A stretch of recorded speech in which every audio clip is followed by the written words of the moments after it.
Hello guys, welcome to 5th generation Hobby Shop and welcome to another unboxing and testing po. Shoutout po natin Sir Michael ng Pampanga. So meron tayo ditong i-unbox na brake barrel rifle. This is the Magfire Mission multi-shot brake barrel po.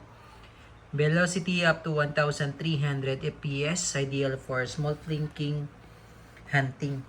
Ayan po, this is 177 caliber 177 with magazine po, with scope included.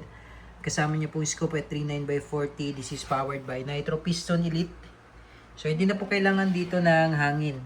Ang nagpapagana po sa kanya ay yung piston, yung Nitro Piston. So ito po yung itsura nun. Ayan, ito po yung piston. So yan po yung nagpapagana. Ito yung maganda sa probinsya kasi hindi nyo na po kailangan dito ng magpakarga pa ng CO2. Maghahanap pa kayo ng CO2. So dito hindi na po. Kasi ang nagpapagana po sa kanya ay yung Nitro Piston. Yan po yung innovation na bagong labas ni Crossman. Yan. Again, this is the Crossman Magfire Mission multi-shot brake barrel. So bali caliber 177 po ang kanyang bala ay lead pellets po. No? Lead pellets po ang kanyang bala. Caliber 177. Ayan. So, meron siyang magazine. May kasama siyang scope. Pakita ko lang sa inyo yung unit. Ayan yung kanyang scope, mounting, magazine. Isa-isahin po natin yan. Pati yung sa paglo-load po para makita nyo po.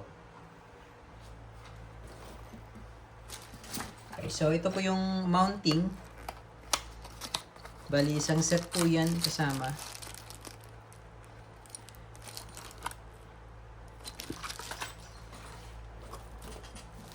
Ito naman po yung scope.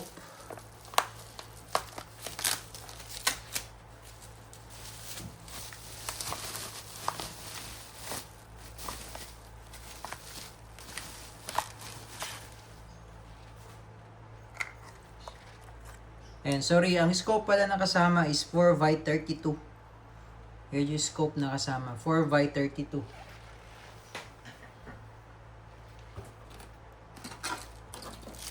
Ito naman po yung kanyang magazine. This is 12 rounder magazine.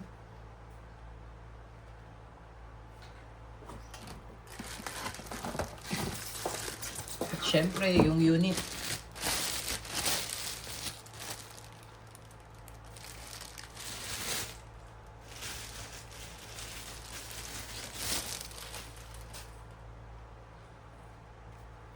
So, meron siyang quiet fire technology, meron siyang sound suppressor.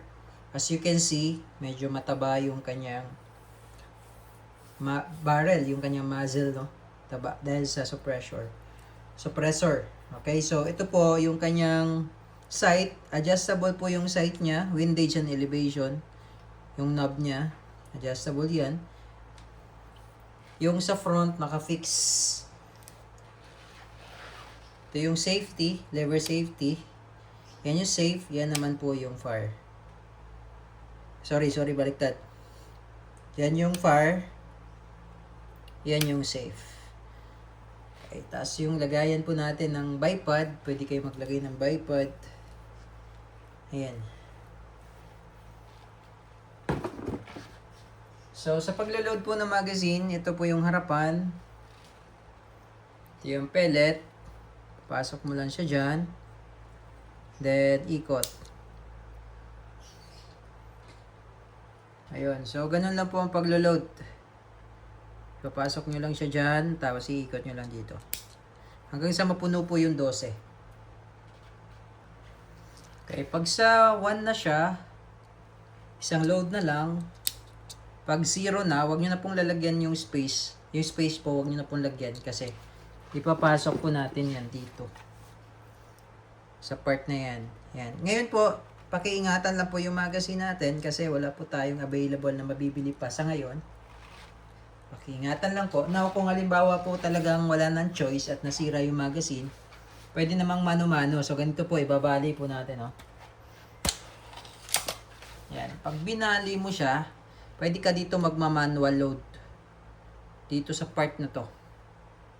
Sa ilalim. So, hindi po dito Kasi ito, daanan po yan ng hangin.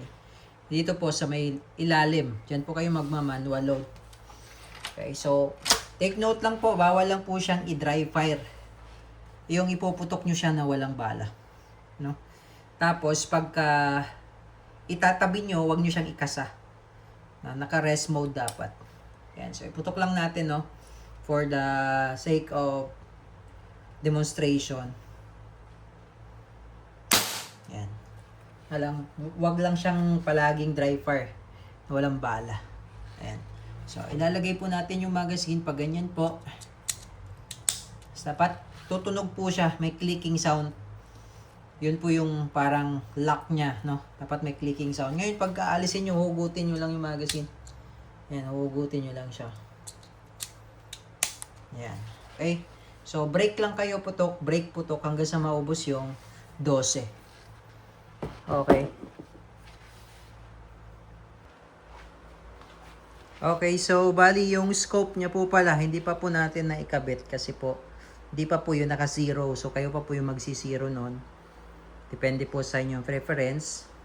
Kayo pa po magsi-zero nun. Actually, madali lang naman siya i-zero. So, ngayon testing po natin. Break lang natin. Yan, balik. Meron siya indicator. Ayan, 1. First shot. So, pag i-break nyo siya, diretso po. Tapos pag ibabalik nyo, diretso din. No, wag po kayong mag-aalangan ibalik or i-break. Kasi pagka nag-aalangan kayo tapos madodoble po yung bala, pwedeng magbara. Firing.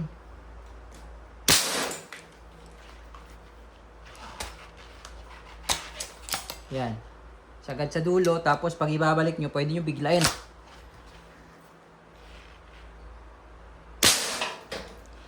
Ayan po. So, meron naman siyang indicator dito. May number po yan kung nakailang putok na siya. Ayan. Crossman Mission Brake Barrel. Powered by Nitro Piston.